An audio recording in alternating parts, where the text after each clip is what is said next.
Mahalaliel. Mahalaliel. La force est en Christ. Notre force n'est pas en nous-mêmes. Notre force n'est pas dans les autorités. Mais notre force est en Christ et en Christ seul.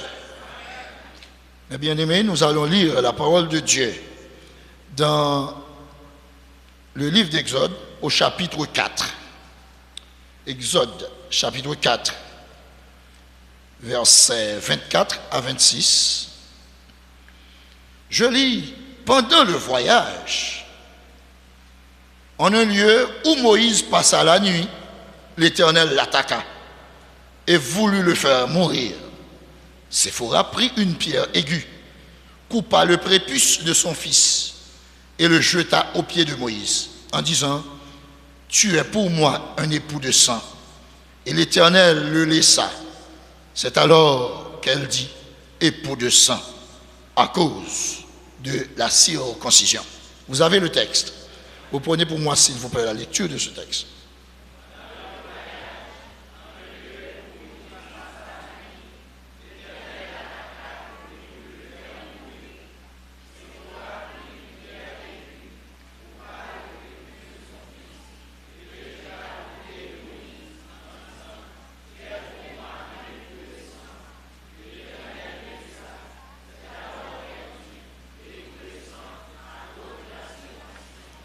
La crainte de l'Éternel pour une vie paisible. La crainte de l'Éternel pour une vie paisible. Eh bien aimé, quand on sait que Dieu est souverain, quand on sait que les desseins de l'Éternel sont arrêtés, et malgré tout, Dieu planifie toujours pour le bien de ses enfants, cela nous donne la force. Cela nous met dans l'obligation, mes bien-aimés, à vivre dans la crainte du Seigneur. Cela nous donne l'obligation, mes bien-aimés, à vivre pour Dieu.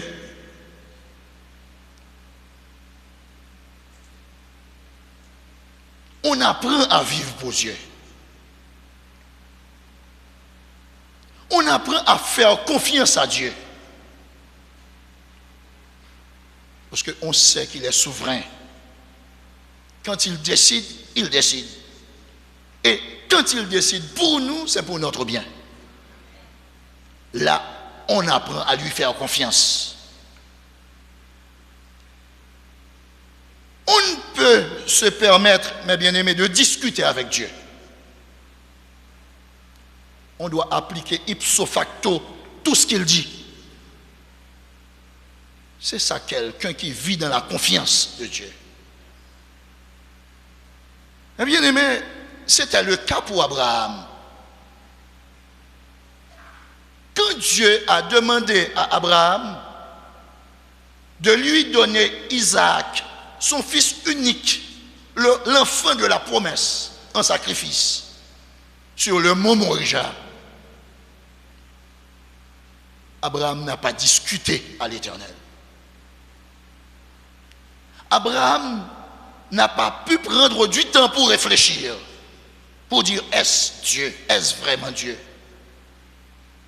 Mais il savait que Dieu ne peut pas mentir. Il savait que Dieu n'est pas fou non plus. La sagesse même, c'est Dieu. Donc, il applique ipso facto ce que l'Éternel lui demande de faire. Et, mes bien-aimés, Abraham n'a pas été déçu du tout. Il n'a pas été déçu. Mes bien-aimés, ce n'est pas du tout le cas pour Moïse. Vous savez que fort souvent la connaissance enfle. Moïse qui a grandi en Égypte, Mais malgré tout, il a reçu une formation juive. Parce qu'il a grandi entre les mains de sa maman. Mais à côté de cela, il a reçu une formation égyptienne. Il a étudié dans la plus grande université de l'Égypte de l'époque, sur les fleuves du Nil. Il avait plein de connaissances. Mais il paraît que les connaissances qu'il avait le rendaient difficile à être convaincu. Il réfléchissait toujours. Il croyait beaucoup dans la dialectique. Et en ce sens-là, lorsque l'Éternel a choisi Moïse pour aller délivrer le peuple en Égypte, il a beaucoup résisté à Dieu. Il a beaucoup résisté à Dieu. Il a avancé pas mal d'arguments pour voir comment il pouvait justifier sa réticence. Mais l'Éternel l'a convaincu. Mais bien aimé, Moïse, une fois convaincu, a fait confiance à Dieu. Et quand il a fait confiance à Dieu, l'Éternel a déblayé la route pour lui. Les difficultés qu'il croyait pouvoir avoir, Dieu les a aplanies. Tout d'abord, Moïse se présenta devant Jéthro, son beau-père, pour lui demander de le laisser aller. Jéthro l'a accordé l'opportunité. Ensuite, Dieu a préparé Aaron, son grand frère, pour être son porte-parole devant le Pharaon. Parce que Moïse savait qu'il avait des difficultés de langage. Donc, Dieu a aplani les voies à Moïse. Mais vous savez, mes bien-aimés, malgré tout cela, Moïse restait un homme lourd entre les mains de Dieu.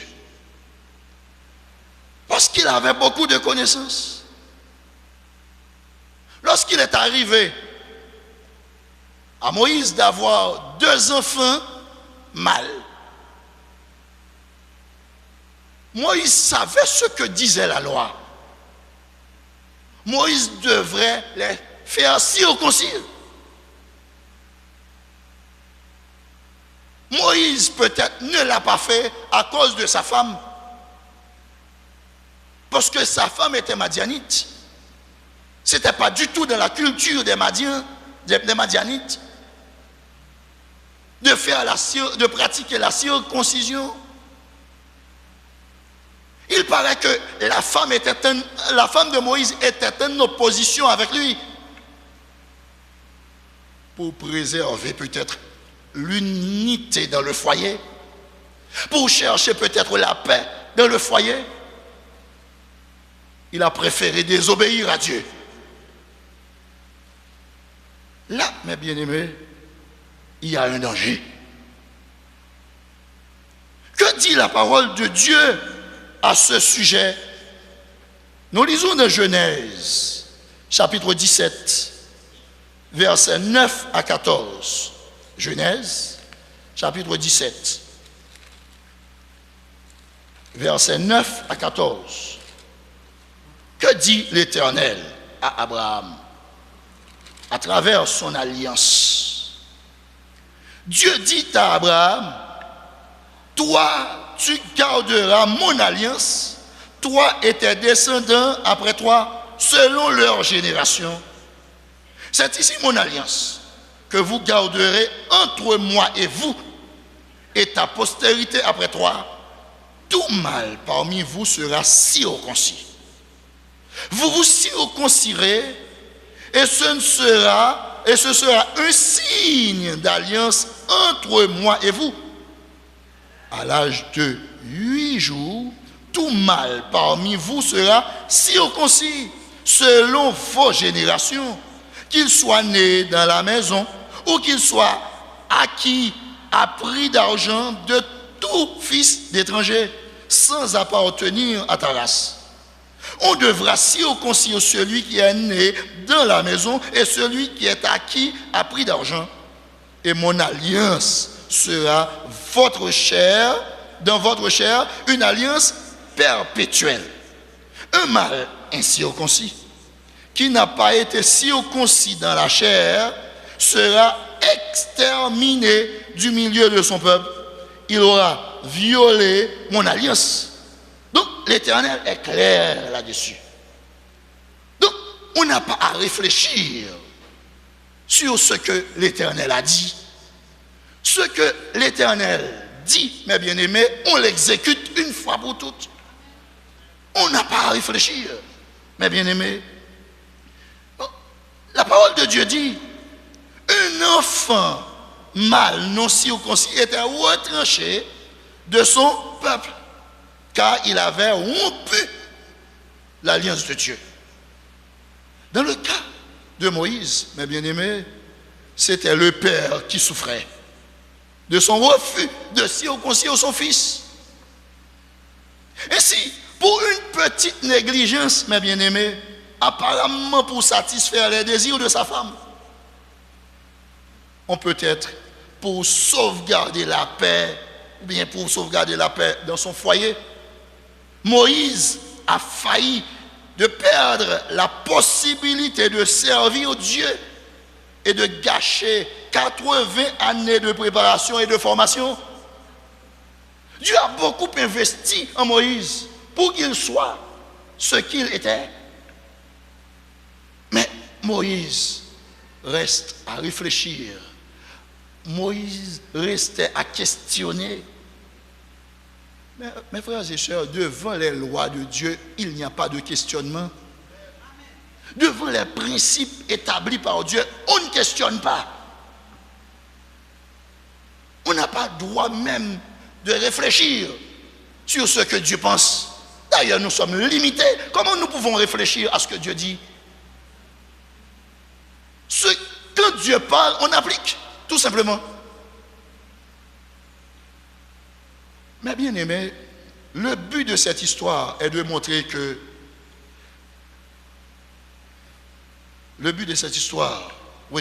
est de montrer qu'avant de pouvoir agir comme conducteur et rédempteur d'Israël, Moïse était appelé à satisfaire aux exigences de l'Éternel comme Dieu de l'Alliance. Quand Dieu fait appel à vous, mes bien-aimés, vous devez vous mettre au diapason. Vous devez vous mettre au diapason. C'est pourquoi on nous dit toujours que ce que nous enseignons doit nous ressembler. Dieu, c'est ce qu'il veut de nous. Peut-être que Moïse, pour Moïse, mes bien-aimés, le précepte de la circoncision peut-être paraissait sans importance. Peut-être il posait la question, quelle proportion entre le prépuce d'un bébé ou d'un garçon et la perspective de délivrer 2 millions d'Israël esclaves en Égypte? Pour lui, parfois nous disons, mais ce que nous faisons pour Dieu est plus important. Mais ce n'est pas vrai du tout. Ce que nous faisons pour Dieu est important si nous mettons notre vie à part pour lui. Si Dieu approuve ce que nous faisons, s'il ne l'approuve pas, tout ce que nous faisons, c'est comme un batteur de l'air.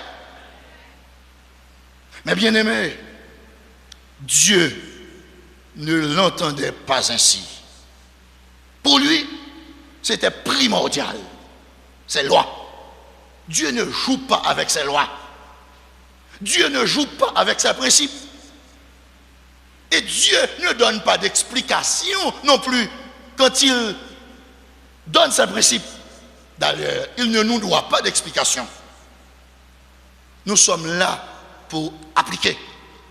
Si nous croyons en lui, donc nous faisons confiance à lui, tout simplement. Et on avance. Donc Dieu a terrassé Moïse par un mal foudroyant, un mal qui ne fut enrayé que lorsque Séphora eut pris une pierre tranchante pour circoncire son fils cette même nuit. Mais bien aimé, Paul l'a si bien dit dans Romains chapitre 15, verset 4. Tout ce qui a été écrit d'avance l'a été pour notre instruction, afin que par la patience et par la consolation que donnent les Écritures, nous possédions l'espérance, mes bien-aimés. Les expériences de Moïse et d'Israël dégagent donc un enseignement dont nous devons tirer parti. Dieu ne nous laissera pas poursuivre notre marche chrétienne si dans nos vies subsiste un prépuce, c'est-à-dire un quelconque aspect de révolte contre la volonté de Dieu. Mais bien aimé, il y a plein de chrétiens qui vivent en dehors de la volonté de Dieu. Nous vivons pour nous plaire. Nous vivons pour nous satisfaire. Nous vivons pour satisfaire nos besoins immédiats. Nous oublions Dieu. Et pour voir ça, c'est quand le chrétien est devant ses intérêts. Quand il défend ses intérêts, il oublie qui il est. Et quand on oublie qui on est, on oublie Dieu qui vous a placé ainsi. Vous êtes des enfants de Dieu, mes bien-aimés. Vous devez agir comme Dieu vous le demande. Mais très souvent, nous agissons en dehors de la volonté de Dieu. Nous voyons des intérêts immédiats. Nous attendons des résultats immédiats. Et là, nous oublions les lois de Dieu. Mais bien aimé, quand on veut faire la volonté de Dieu, on questionne tout ce qu'on fait. On questionne tout ce qu'on fait. Quelle que soit la mesure qu'on va prendre dans sa vie, on doit demander à Dieu, est-ce possible? Est-ce que tu es là-dedans? Est-ce que tu partages cette idée? On vit selon la volonté de Dieu, mes bien-aimés. Un enfant de Dieu ne peut pas décider lui-même.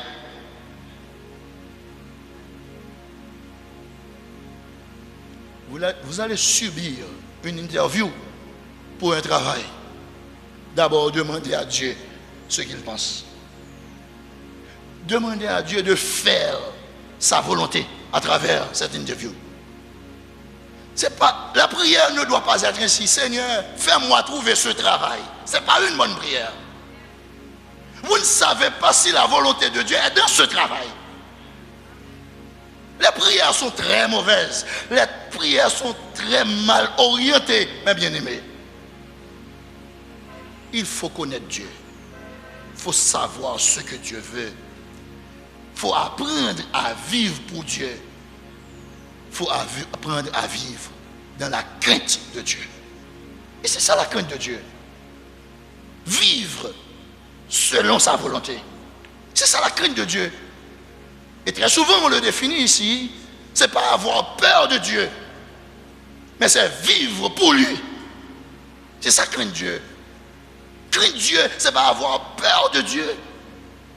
Crainte Dieu, mes bien-aimés, c'est pas avoir peur de Dieu, mais c'est vivre pour que sa volonté soit en premier. C'est ça, vivre pour Dieu. Mes bien-aimés,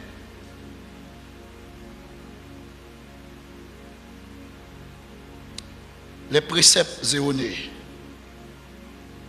les esprits critiques, les préjugés envers les frères et sœurs dans la foi peuvent être considérés comme des prépuces dans notre vie. Il y a beaucoup de choses que nous devons, mes frères et sœurs, pour chasser dans notre vie, pour vivre pour Dieu. Il y a beaucoup de travail à faire dans notre vie. Il y a beaucoup de mauvaises habitudes qui doivent disparaître. Car on les considère tous comme des prépuces dans notre vie. Et bien aimé, la parole de Dieu vous dit ce matin que vous ne pouvez pas avancer, non, avec ces prépuces. Dieu peut vous arrêter en route. Dieu peut vous arrêter en cours de route. Dieu a arrêté Moïse en cours de route. Que Moïse allait faire une mission pour Dieu. Dieu l'a arrêté en route. Mais qui a ordonné à Moïse de se déplacer? Mais c'est Dieu. Mais pourquoi Dieu l'a arrêté en route? C'est parce que Dieu ne va pas faire des choses extraordinaires avec ce que nous avons en nous comme prépuce. Dieu a des révélations pour vous. Mais pour arriver à sa révélation, il y a beaucoup d'efforts à faire. Il y a beaucoup de transformations qu'il attend de vous.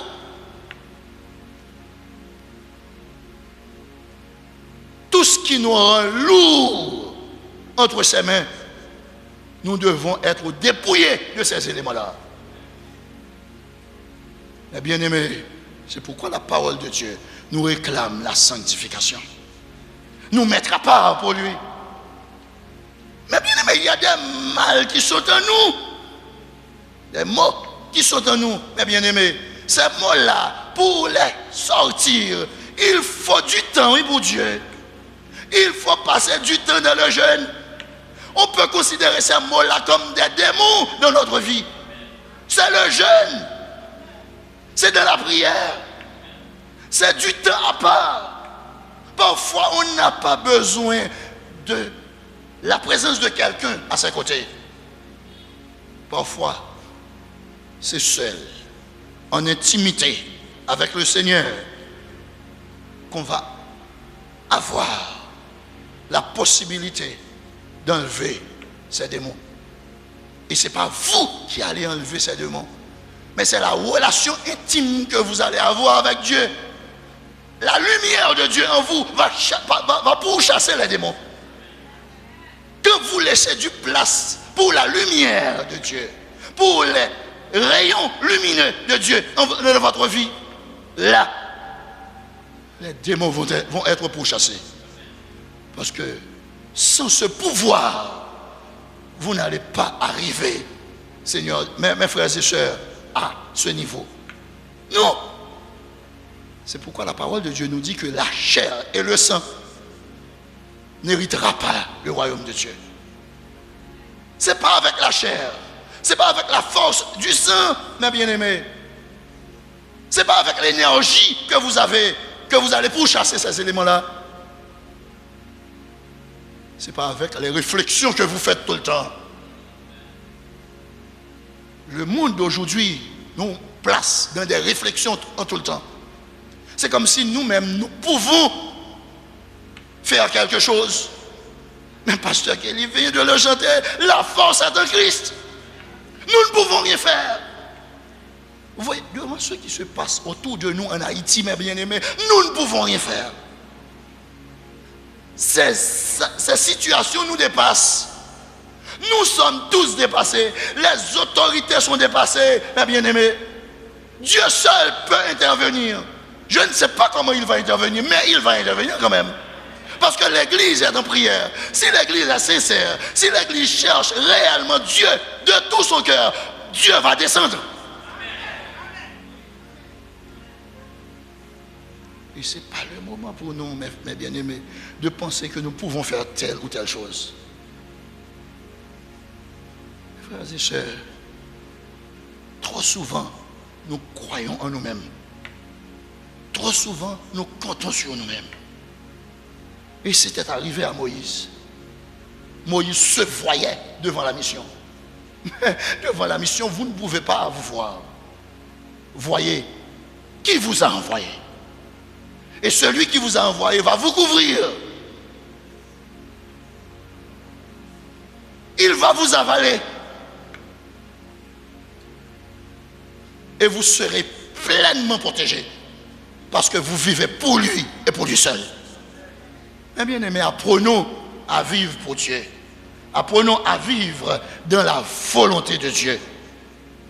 Y a-t-il dans nos habitudes, nos conceptions, notre manière de penser, un domaine apparemment insignifiant?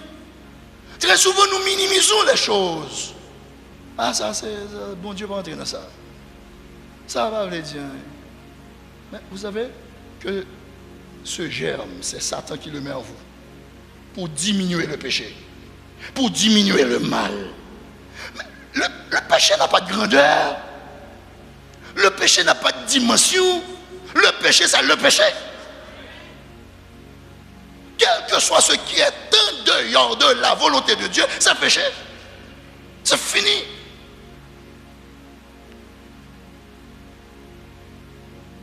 Mais bien aimé, il y a des choses qui nous empêchent d'exercer la pleine, de permettre la pleine souveraineté de Dieu de s'exercer en nous. Ne soyons pas alors surpris, mes bien-aimés, si le Seigneur nous arrête en chemin. Peut-être par une épreuve soudaine, peut-être par une maladie, peut-être par un échec professionnel. Dieu peut nous arrêter en chemin par n'importe quel moyen si nous ne voulons pas être corrigés. Mes bien-aimés, le Seigneur ne joue pas avec ses enfants. Dieu châtie l'enfant qu'il aime. Si vous voyez que vous vivez librement comme vous voulez, Dieu ne fait pas appel à votre attention, mes bien-aimés, sur la route, c'est que vous n'êtes pas de Dieu. Il y a plein de gens qui sont à l'église, qui sont encore pour Satan et qui périront dans leur péché. Mais ce matin, vous allez demander à Dieu de vous réorienter. Regarde, Seigneur, si je suis sur une mauvaise voie, et conduis-moi sur la voie de l'éternité. Parce que le Seigneur désire nous rendre attentifs aux conditions de son alliance. Il ne nous laissera poursuivre le chemin qu'au moment où nous aurons à répondre à ses exigences. Confesser notre insoumission ou notre révolte et livrer tout notre être à notre Seigneur. Et nous terminons avec ces paroles que nous trouvons dans Colossiens chapitre 2, versets 11 et 13. C'est en lui que vous avez été circoncis, d'une circoncision que la main n'a pas faite, mais de la circoncision de Christ, qui consiste dans le dépouillement du corps de la chair. Vous qui étiez morts par l'insoumission, par l'incirconcision de votre chair, il vous a rendu à la vie avec lui en vous faisant grâce pour toutes vos offenses. Mais bien aimés, si nous voulons avoir une vie paisible, vivons dans la crainte du Seigneur.